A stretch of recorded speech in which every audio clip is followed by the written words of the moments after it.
Eşitmisinizsə, belə olurmu, belə halına rastlaşmısınız? Hansısa müğənni desin ki, mənim mahnılarımdan kabab iyi gəlir. Kabab yeyib.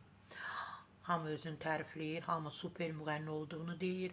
Hamı deyir ki, mənə rəqib yoxdur, elə rəqib özümə. Amma doğrudan da Kəmalə Günəşlinin bu etirafı o qədər xoşuma gəldi.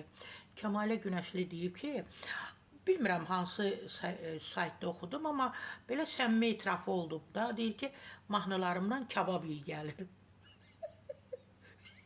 Özü də kababa, da bozbaş, küftə, üç bacı dolmasının qoxusu yox, salatların falanın, paytaxt salatının qoxusu yox. Məhz deyir, mahnılarımdan kabab iyi gəlir. Deyir düzdür, mahnılarımdan kabab iyi gəlir. Yəni o mənada deyir ki, toy üçün yazdırıram, toy üçün ifa edirəm də.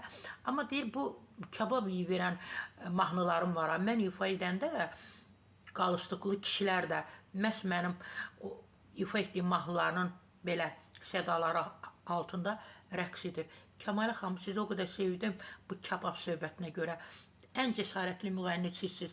İlin 2025-ci ilin ən cəsarətli müğənnisi sizsiniz. Çünki dediniz ki, mahnılarımdan kabab iyi gəlir.